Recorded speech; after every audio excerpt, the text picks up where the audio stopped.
सन 1228 से 1826 तक असम की ब्रह्मपुत्र वैली में अहोम नाम का एक साम्राज्य था जिस पर कई शासकों की नजर थी।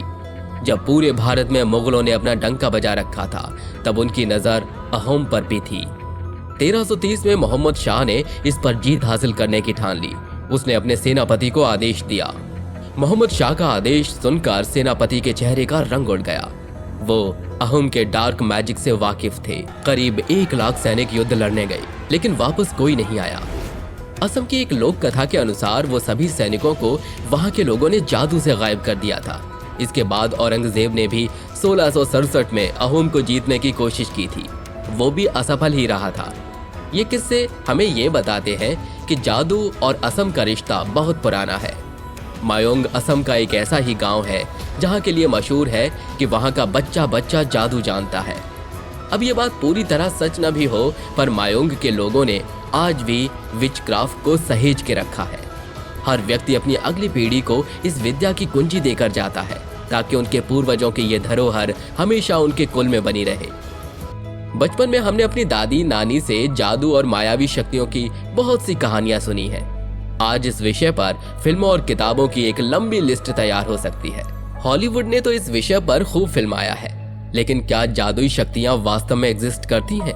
साइंस और रिलीजन में लगातार इस पर बहस होती रहती है, लेकिन साइंस इस बात से भी इनकार नहीं पाता कि दुनिया में बहुत कुछ ऐसा होता है जिसका जवाब उसके पास नहीं है। उनमें से एक है ब्लैक मैजिक। इसे डार्क मैजिक और विचक्राफ्ट के नाम से भी जाना जाता है।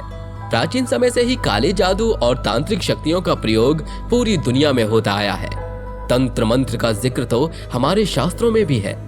हमारा देश ऐसे मंदिरों और स्थानों से भरा पड़ा है जहां इन शक्तियों का आवाहन किया जाता है।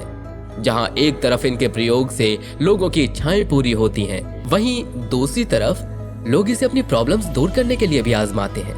प्रॉब्लम कितनी नेक है कितनी नहीं, ये अलग मैटर है।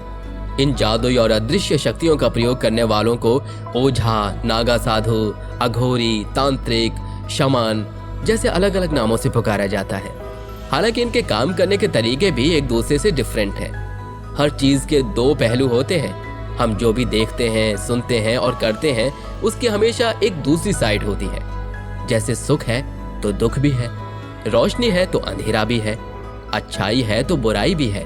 कहने का मतलब है कि हर चीज की एक साइड पॉजिटिव होती है, दूसरी नेगेटिव। इसी तरह हम में देव भी रहता है और राक्षस भी। जब हम इस राक्षस का तंत्र मंत्र के सपोर्ट से अपने फायदे के लिए किसी दूसरे को नुकसान पहुंचाते हैं तो इसका अर्थ ये होता है कि हमने उस पर काला जादू किया। इसमें फर्क आपकी इंटेंशन का है। इस जादू की शक्ति और एनर्जी एक ही है। इसका काला या सफेद होना आपके चाहने पर निर्भर है।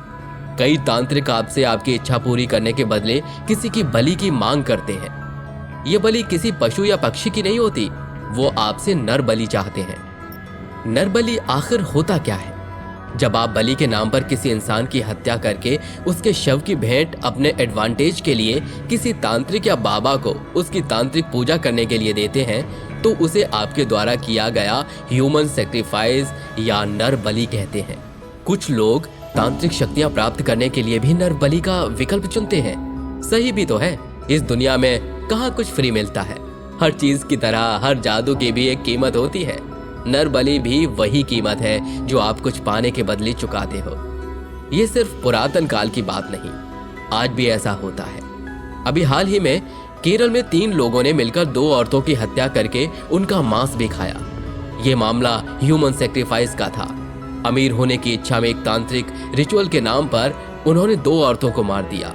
उसके कुछ ही दिन बाद एक औरत एक छोटे से बच्चे के साथ एक तांत्रिक पूजा करते हुए पकड़ी गई। पुलिस को यह मामला भी ह्यूमन सेक्रीफाइस का ही लगा। ऐसे तमाम किस्से हैं जो ये साबित करते हैं कि काले जादू के नाम पर आज भी नर बलि दी जाती है। मायोंग भी इससे अछूता नहीं है। 2019 में तो कामाख्या मंदिर की सीढ़ियों पर एक सिर कटी औरत का शव मिला था। मायोंग में खुदाई के दौरान जो अवशेष मिले हैं वो भी यही पुष्टि करते हैं कि सैकड़ों साल पहले भी वहां नर बलि दी जाती थी। उनमें कुछ जादुई यंत्र और मानव की हड्डियों से बनी ज्वेलरी भी शामिल है।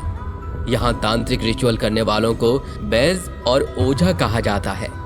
टूटे कांच के टुकड़े या सीपी का इस्तेमाल से ये लोग टूरिस्टों को उनका भविष्य भी बताते हैं। यहाँ के लोगों के जादू के कुछ दिलचस्प किस्से भी हैं, जैसे ये लोग खोई हुई चीजों को भी आसानी से ढूंढ लेते हैं। इनके पास आपकी हर प्रॉब्लम्स के लिए एक मंत्र है। उनका यह भी मानना है कि ये किसी को गायब भी कर सकते हैं, जरूरत पड़े तो उसे आदमी से जानवर भी बना सकते हैं। ये भी कहा जाता है कि महाभारत के भीम के पुत्र घटोत्कच ने यहीं से मायावी शक्तियां हासिल की थी। इस जगह का नाम मायोंग संस्कृत के एक शब्द माया से इंस्पायर है। माया का अर्थ होता है इल्यूशन, और देखा जाए तो जादू भी एक इल्यूशन ही है। इसकी एक और कहानी बड़ी मशहूर है। एक बार एक अमीर परिवार ने मायोंग में जमीन खरीदकर वहां एक बहुत बड़ा घर बनाया। जब वो लोग अपने नए घर में सेटल्ड हो गए तो काला जादू करने वाला एक ओझा उनके घर आया और बोला, आप लोग यहाँ से कहीं और चले जाएं। किसी बाहर के आदमी का हमारे यहाँ आकर जमीन खरीदना मुझे अच्छा नहीं लगा। ओझा की बात सुनकर उस घर के मालिक ने कहा, हम तुम्हारी बात क्यों माने? मैंने पैसे देकर जमीन खरीदी है, जाओ कर लो जो करना है। ओझा बोला कुछ नहीं और चुपचाप उन पर काला जादू करके चला गया। सुबह जब वो परिवार जागा तो उन्हें अपने घर के अंदर 3 पत्थर मिले। किसी का मजाक समझकर उन्होंने इस बात को इग्नोर कर दिया और वो पत्थर उठाकर बाहर फेंक दिए। सब कुछ नॉर्मल चलता रहा और फिर ठीक 40 दिन बाद उस घर के मालिक और उसके बेटे की रहस्यमयी तरीके से मौत हो गई। आज तक कोई नहीं बता पाया कि उनकी मृत्यु का क्या कारण था।